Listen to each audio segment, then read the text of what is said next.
Covid కేసులు పెరుగుతున్న ఏపీలో ప్రభుత్వం జాగ్రత్త చర్యలు మాత్రం తీసుకోవడం లేదు. ప్రపంచ ప్రఖ్యాత పుణ్యక్షేత్రం తిరుపతికి నిత్యం లక్షలాది మంది భక్తులు వస్తూ ఉంటారు. అలాంటి చోట ప్రత్యేక కోవిడ్ వార్డ్ ఏర్పాటు చేశారా? ఎలాంటి పరిస్థితులు ఉన్నాయి?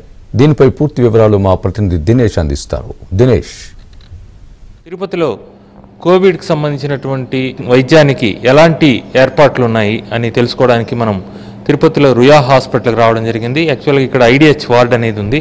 గతంలో కూడా మొట్టమొదట ఇక్కడే కోవిడ్ పేషెంట్స్ని జాయిన్ చేసుకుని ఆ తర్వాత కేసులు పెరిగే కొద్దికి వార్డులు పెంచుకుంటూ పోయారు. మనం ఇక్కడ ఉన్నాం.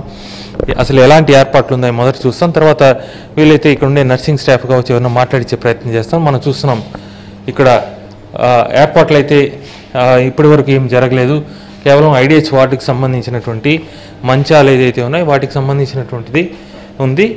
దాంతోపాటుగా ఈ వార్డులో మనం చూడొచ్చు, ఇక్కడ మనం ఐడిహెచ్కి సంబంధించినటువంటి దీంట్లో సెక్షనర్స్ ఏదైతే ఉంటాయో మామూలుగా సీరియస్గా ఉన్నప్పుడు లిక్విడ్స్ తీసేటువంటి ప్రొసీజర్ కావచ్చు, ఆక్సిజన్ కావచ్చు, ఇవన్నీ కూడా గతంలో వచ్చినప్పుడు వేసినటువంటివి అవన్నీ కూడా సిద్ధంగా ఉన్నాయి. అయితే మనం చూస్తున్నాం ఏసీ కావచ్చు, ఇవన్నీ కూడా తీసివేసి ఇంకా సర్వీస్ చేయని విధంగా బూజు పట్టినటువంటి వాతావరణంలో ఉంది. టాయిలెట్ కూడా ఇంకా తలుపులు కానీ ఏది కూడా లేని పరిస్థితి కూడా చూస్తున్నాము. మొత్తంగా ఐడిహెచ్ వార్డులో ఉండేటువంటి వార్డులో పూర్తిగా మనం చూడొచ్చు ఎలాంటి వాతావరణం ఉంది ఇక్కడ అనేది.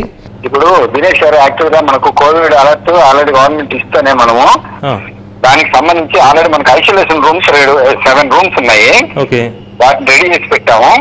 మనకైతే కేసు రాలేదు కాబట్టి OP and testing trial centre వచ్చి జనరల్ మెడికల్ వార్డ్ లో పెట్టాము.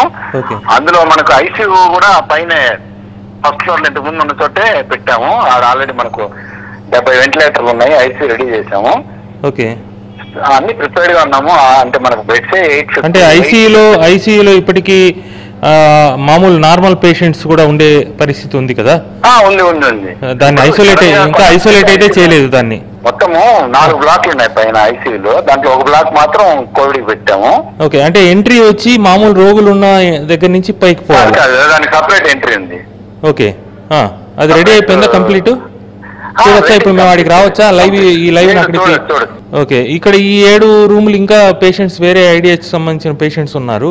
లేదు, ఒక రూమ్ లో ఉన్నారు. ఫస్ట్ రూమ్ లో అన్నిట్లో ఉన్నారు. సో కేసెస్ పెరుగుతున్న నేపథ్యంలో ఓకే, అంటే అఫ్ కోర్స్ ఇంకా కేసు రాలేదు కానీ చేస్తున్నాము. కేసు లేవు కాబట్టి రేపటికైతే 100% రేపు వస్తే మీకు మొత్తం చూపిస్తాను, మొత్తం బెడ్స్. అంటే మనము ఇక్కడ చూస్తుంటే ఇక్కడ ఒక పేషెంట్ మామూలు నెమోనియాతో కూడా వచ్చినట్టున్నారు, సీరియస్ నెమోనియాతో. అవును, టీవీ అదే నిమోనియా కాల దానికి ఆక్సిజన్ ఉందని అక్కడ పెట్టాము. మనకి సెంట్రల్ సప్లై ఉంది కదా ఆక్సిజన్, అందుకని అక్కడ పెట్టాము. ఇప్పుడు ఏముంది 6 రూములు ఖాళీ. ఆయన కూడా ఈరోజు షిఫ్ట్ చేస్తారు పక్క వాటికి. ఓకే, అంటే ఆఫ్ కోర్స్ ఇక్కడ నీడ్ ఉన్నప్పుడు ఉండాల్సిందే.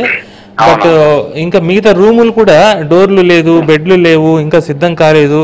ఇక్కడైతే పరిస్థితి మేము ఇక్కడ చూపిస్తే పూర్తిగా ఇంకా ఏది సిద్ధం కాలేదు. ఇంకా కనీసం క్లీనింగ్ కూడా జరగలేదు. డాక్టర్లతో పాటు నర్సింగ్ సిబ్బందితో పాటు ఇక్కడ కావాల్సిన అవసరాలు కావచ్చు, ఇవన్నీ కూడా అంటే గతంలో కేసెస్ వచ్చినప్పుడు ఎలాంటి వాతావరణం ఉందో మనకు తెలుసు. అయితే ఆ వాతావరణం అయితే లేదు. కోవిడ్ కేసులు వస్తే ట్రీట్ చేయడానికి ఉండాల్సిన వాతావరణం ఇప్పటివరకు సిద్ధం కాలేదు.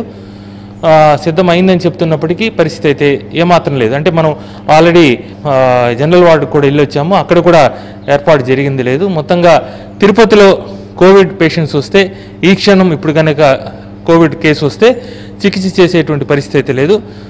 కాబట్టి ఒక వార్డు అయితే సిద్ధపడాల్సిన అవసరం అయితే ఉంది. వీడియో నటరాజ్తో దినేష్, ఏబినాం జ్యోతి, తిరుపతి రుయా హాస్పిటల్ నుంచి.